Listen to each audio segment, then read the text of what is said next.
It's very nice to see you all this morning. Yes, my name is Tim Major and I'm from the Thames Valley Chamber of Commerce Group, which is the voice of business across the Thames Valley from Swindon through to Slough, Buckingham and Oxfordshire. We provide and create opportunities for the business community. We offer local engagement, regional representation and global opportunity. And I think one of our mantras this year is, for those who already joined with us, is to join up more. And for those who'd like to know more about membership, then I'd be delighted if you want to pick up with me afterwards. And then my details I'll put in the chat box should you need my contact details. We're very fortunate as a members organisation. We have lots of access to lots of expertise, and today is no exception. I'd like to introduce you to Anne Williams from UK Business Mentoring, who, without further ado, is going to take us through the 7 secrets to improving your profits. Anne, morning to you. Very welcome from the Thames Valley Chamber of Commerce. Nice to see you. Over to you. Good morning, and thank you, Tim, for the introduction. As Tim says, my name is Anne Williams. I'm representing UK Business Mentoring. I'm based in Wokingham and covering East Berkshire. So after 20 years of experience in both sales, operations and business development, I decided to focus on business mentoring full time because it's always been a part of my very different roles, and it's the one I actually enjoy the most. So my services provided, they range from full business reviews to monthly mentoring sessions. They're all tailored around what your desired outcomes are. But with no further ado, going into the 7 secrets, growth is a key indicator of a healthy business. So it's really important to understand the difference between a business that grows and those that actually plateau.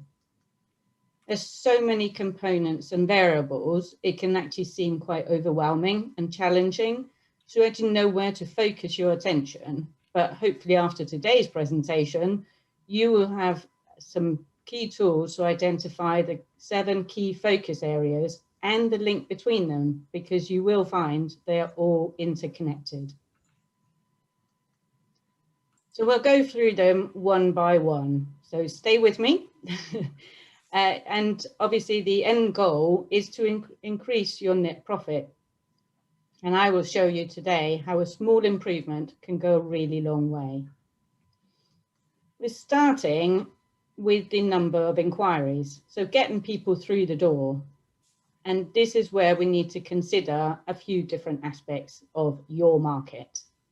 You have to understand exactly what makes your customers tick and what makes them come to you.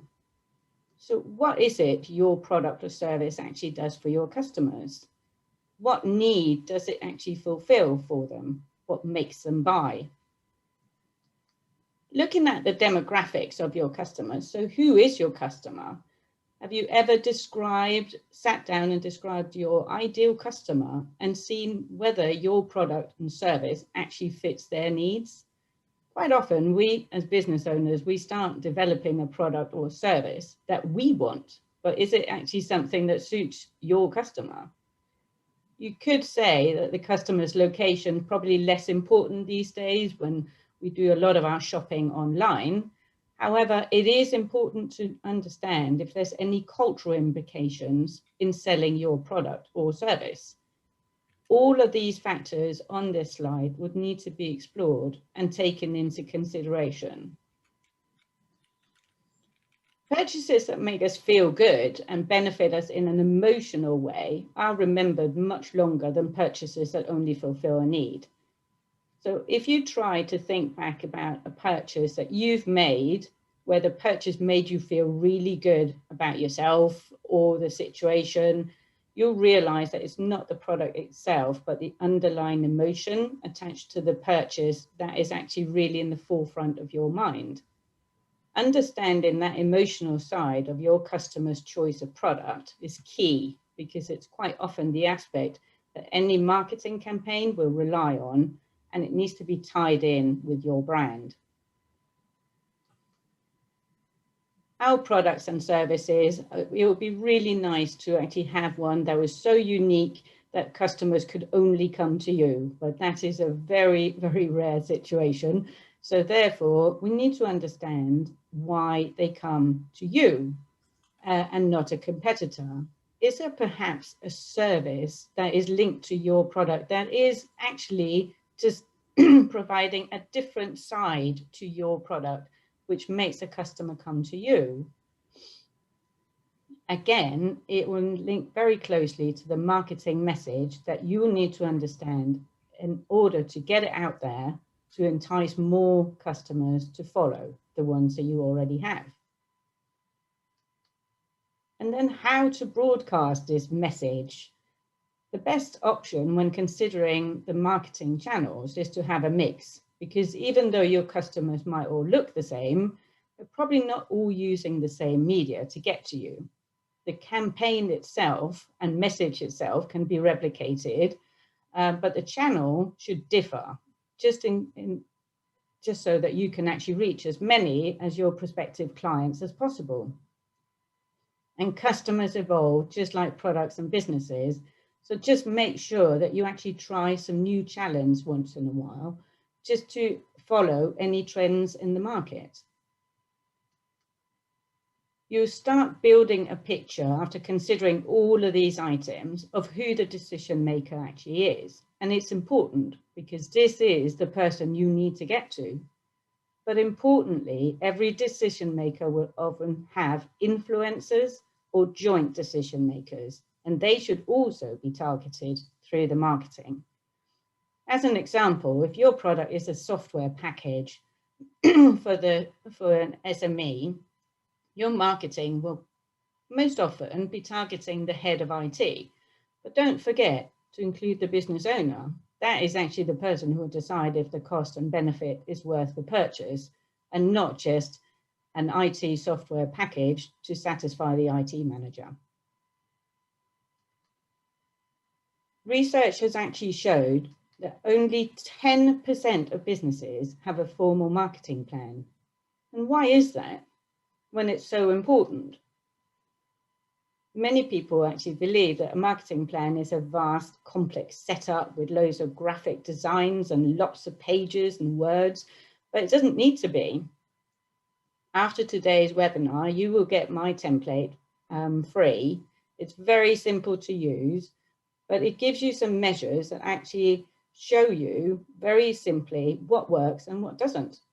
It's important to measure success. But equally, it's important to actually measure what didn't work, because that avoids you making future potentially quite expensive mistakes. Moving on to the inquiry conversion rate. So now you have the client through the door. Now it's the time to convert the sale. And I have included a real life example that's focusing on improving the customer journey, resulting in improving the conversion rate. And this is with use of a mentor. This children's nursery contacted us because they had a desire to grow their business. The initial situation was a fairly good one. They had quite a few inquiries a year, and they had about 40 children at the actual nursery, and their bottom line didn't look too bad. But there was more room for more children at the nursery, so they needed to get their conversion rate up. In many of these cases, it is the staff engagement that is key to actually improving the conversion rate. And as you'll see from this slide, is that most of the improvement areas actually relate to staff. There was no training originally in how to show prospective customers around, and it was only done at a certain time. Really, the customer journey and what the parents wanted to see, they wanted to see at a time that suited them, areas with happy children so that they could identify, see their child being happy there, because together with safety and price, these were the key selling points. So also making sure that details around the actual nursery was available for download rather than having to wait for this to come through the post was quite a significant improvement. It's all small improvements made at a minimal investment, but it turned around from being a nursery that was actually just focusing on what suited them to being all about what suited the customer. And the result was to be seen on the bottom line. It actually showed a 50% increase in the number of children that signed up. So the conversion rate was double, and it showed on the bottom line. So understanding what turns the inquiry into the sale is key, and a good way to test this is to put yourself in the shoes of the customer. Don't be afraid to mystery shop your own business. We quite often consider doing this with competitors, but it's equally important to do it in your own business. You might be surprised what you find. Monitor progress by tracking your conversion rate. It's a really important indicator for doing things right in the eyes of the customer. The average sale is your revenue divided by the number of actual transactions. And anyone who's done any forecasting will be aware of the importance of this particular element, because this is how we actually forecast what our revenue would be for the coming year. When I was a student, I worked at McDonald's. And if there's one sentence I took from their training is, would you like fries with that? And that approach and actually showed over the years so successful that other retailers have actually gone and done it themselves. So upselling is here to stay.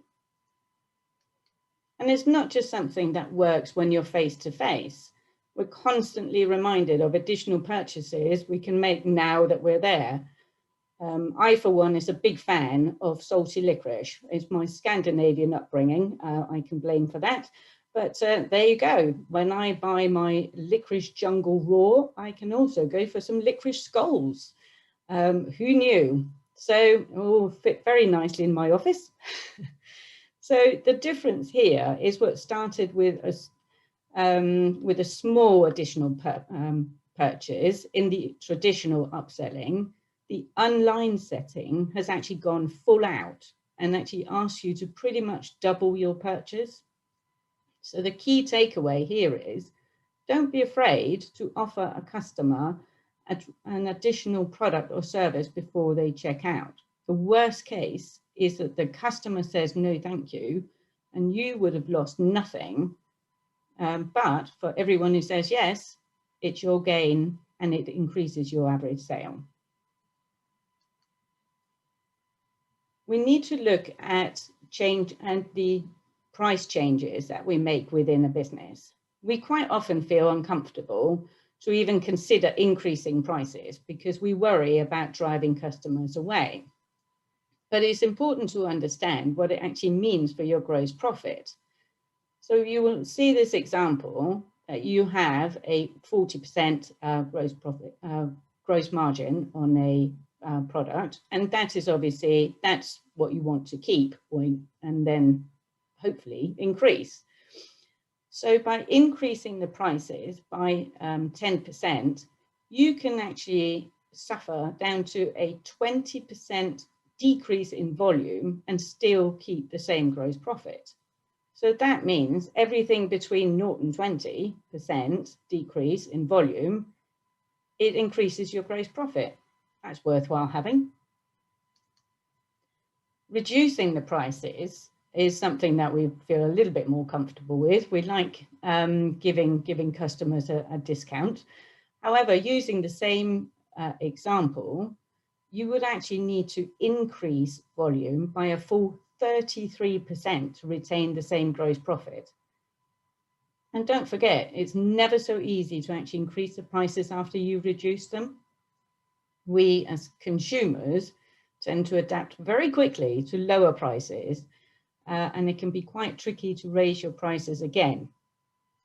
Unless, of course, you market correctly, as in having a time-limited sale. You need to be very aware of the impact and opportunities of both increasing and decreasing prices for your target customer before you venture out, and make sure that you measure the impact on your leads and conversion. So to recap, look at your average sale and ask the question, is there anything I can link up with my main product or services just to achieve upselling? And track your progress. It's a really important indicator for your business. We've talked about the number of transactions, but a really important factor is repeat purchases. It's easier to sell to a customer, to a repeat customer, because they've already bought into you and your brand. However, as an example, I can say I love handbags. Everybody who knows me knows that I love handbags, and I have a lot of them. I have 5 handbags from this one brand that I really like. The company's realized, and it's pretty hard to miss, that I am a repeat customer. And they send me, among other things, a card for my birthday with a discount. Now, my birthday is on the 23rd of March. So obviously everybody knows the 23rd of March, as that was lockdown day 1. So to be honest, the last thing I needed was another handbag, just as a reminder that I wasn't going to go anywhere. But I still wanted a treat because it's still my birthday and I got a tenner off. So it's too good to miss. So I looked through their catalogue and I ended up buying a ring, which I could then wear throughout lockdown. So why did I keep coming back, or do I keep coming back?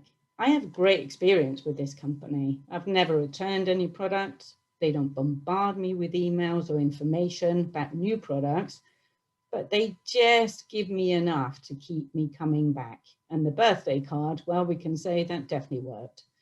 So my initial customer experience was so great, it makes sure that I keep coming back. Gross profit margin percentage is a very, very important tool, because that is, if you take nothing else from today, please take this, is the only true measure for how well you're turning sales into profit. And it should be one of your key indicators for the business. It's often confused with a markup. A markup is very good for setting prices because you ensure your cost base is covered, but that's it. It doesn't measure your performance, which is what the gross profit margin percentage does. It's linked to your revenue. So you have a couple of levers to play with to improve your gross profit, and it's increasing selling price or reducing your costs. So a very simple example is, as shown on screen. So you've decreased the cost of sales, which is what's measured, by 15%, and it increases your profit by 30% without even adding any new sales. So well worth having, and as I said, a very key indicator. Before we then get to the net profit, we will need to look at the fixed costs or the overheads. Quite often we are very focused on the cost of sales because that is what we think we can influence. But the fixed costs, they should be reviewed regularly, and you should actually invest times in determining whether there's savings to be found, or are there even some of them that you could be without? It's worth keeping them in check. It's also possible with the fixed cost to actually calculate your break-even point. Again, it's a measure that some businesses are not using to their full potential. It's really vital to understand how the business performs compared with break-even. Revenue can seem like a very impressive number, but unless it's compared with a break-even point, it doesn't really work well as a performance indicator. Now, so the eagle-eyed of you would have noticed that on the slides after each area, I've asked if you could improve each of them by 5%. And there's a reason for that. So I'll now show you what the impact is on net profit with a 5% improvement. Yes, it's true. 184% increase in net profit. And without actually seeing your faces, I can now just imagine the look of disbelief on your faces. So let's have a look at the numbers. So as you can see, each of the areas that we've actually gone through have just been increased by 5%, apart from the fixed cost, which we have decreased by 5%. So you can see under number 5, gross profit margin up by 5%, then deducting the fixed costs. And yes, there it is. It's actually increased by 184%. The key to all of this is what gets measured gets done. And the basic measurement of inquiries and conversion rate is really at the heart of your business success. So you should have them among your key KPIs, and you need to investigate them if they start to fluctuate. I have a template, which is a very simple Excel document, and the good news is you're going to get this template again after today's webinar, and you can try for yourself. It's very easy tool to use, and you get a very quick overview. And of course, if you are in doubt or if you need any help, you can always contact me, and I'll be very happy to get you started. I did promise you 7 secrets, so here is for number 7. And who do you think this is? Yes, it is a who. It's you. And while you might be thinking, well, I can't do all of this. This is where the business mentor comes in. Somebody by your side who can actually help you with all of these steps, break it down for you and make your business more profitable and successful. If you don't manage yourself, then the business is not going to grow. And let's face it, what we do what we think is fun first, and then we get stuck with a not so fun task at the end, and we probably don't give them as much attention as we should. However, they're quite often the not so fun tasks that are actually really vital to the business. Delegation is quite hard because, as we all say, no one does it as good as me, but you can't do it all if the business is to grow. And again, the clear structure within your organization, linking with delegation and responsibility and who does what is really key.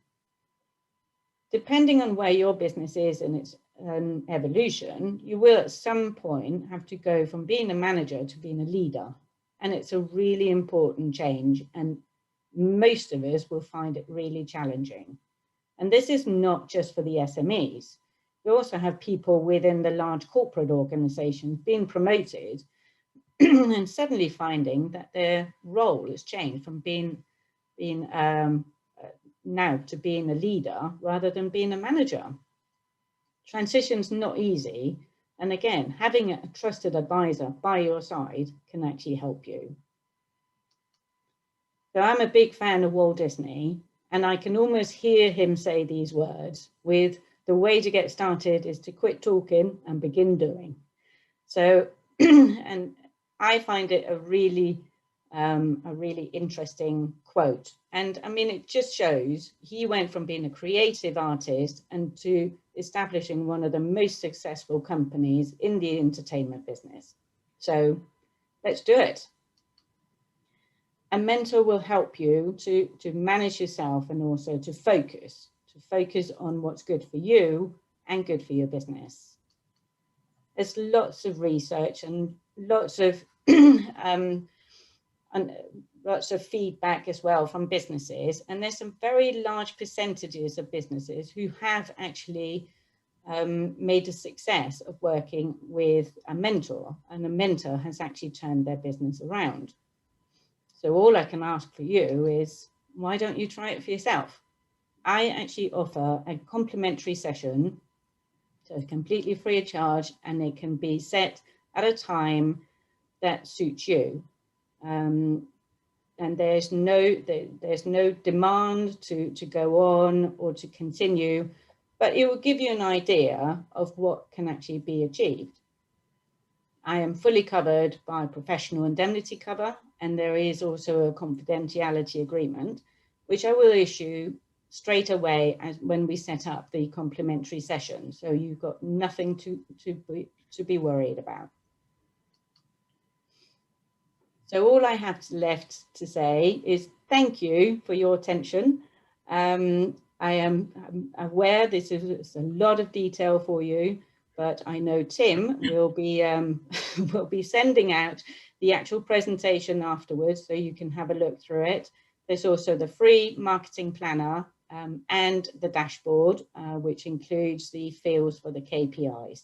And don't forget, you are always very welcome to take up my offer of a free complimentary one-to-one mentoring session. Perfect, Anne. Thank you ever so much for that. I've got a few questions that have come in during there as well, so that's good. But I was busy writing down things, and I quite like, yes, the upselling scenario. You know, would you like fries with that? That's a common one. But obviously, this year's been, I suppose, the next most popular one is you're on mute, is obviously the other favourite one of the year. But again, if I look down that list of things that you talked about, decision making, conversion rates, recognizing the customer journey, mystery shopping, the gross profit, and obviously who can do all this is the influencer is yourself. So it's about the focus with a trusted advisor such as Anne. Let's say a couple of questions coming in, and if anyone's got anything to add to this, just pop them in the chat box to me and I'll ask away. But the mentoring process itself, and I suppose what all business owners, entrepreneurs are always worried about is, you know, how much time does it take? You know, I always need time to work on my business. How much time should I be setting aside if you were engaged as a mentor? Yeah, so it's really what you'll be working on with a mentor are things that you would always be already be doing for your business. It's working smarter, and it's that focus where a lot of time, for example, if we're looking at marketing, then you spend time so investigating different channels or different campaigns. What a mentor will bring to you is actually some focus on it to say, well, this is your industry, this is what we've got from your customer journey, and therefore these are the channels that you would look at.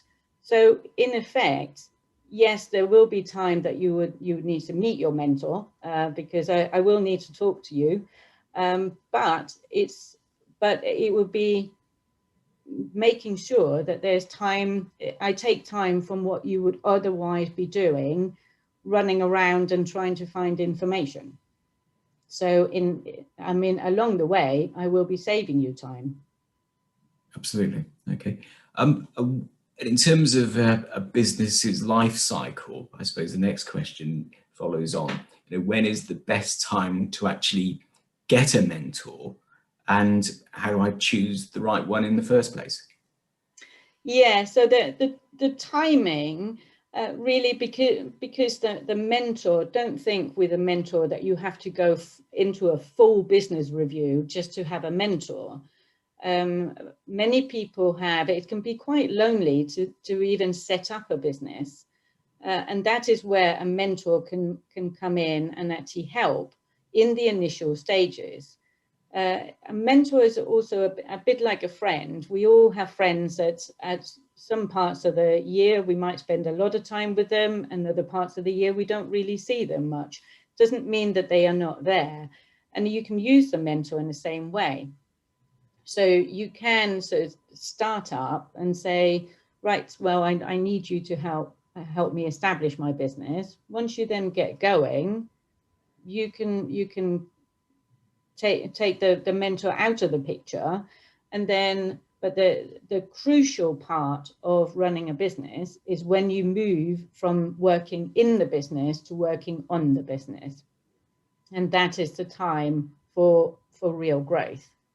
So, but we get clients from all different stages, and don't ever think that there's an issue that is too small for a mentor.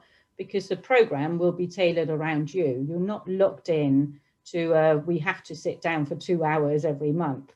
If an hour is enough, or you want to meet shorter time, a couple of times a month, that's fine too. Perfect, thank you for that. And the other question that I guess you probably get asked, I know I do quite a lot, is trying to keep up with changing regulations, especially at the moment. Is this something that a mentor can help now with? Yes, I think you're on the other line, are you? Yeah, so that is something that a mentor can help with. So I'm obviously on all the government updates that's coming through, especially at the moment. They're sort of fast and furious, and I do set up like a mailing list. I won't disclose anybody's email addresses, and I'll tailor it around what you as a business owner actually want to know about. So whether it's employee status, furlough, business grants, any additional funding, it can be tailored around your needs. But again, it helps you, it takes you away from having to do all this research yourself. And I think especially at the moment, when with all these information emails coming out, that can be quite helpful. Absolutely, and and obviously for members, if you go to our own Thames Valley website, there's the more advice and everything can sort of, whether it's around new regulations for next year's sort of importers and exporters, that can be found as well. And one final question, and I suppose we're now all lone workers, but at the same time, some of us have got staff responsibilities. You know, we're not seeing them in person. People find that quite difficult. Any ideas how we can work on that? Yeah, so I mean, as I said, under the conversion rate, so your staff engagement is really quite important. And I think we've all had frustrations calling various organizations or companies especially during the sort of the lockdown period, and people not being available or not really being able to answer.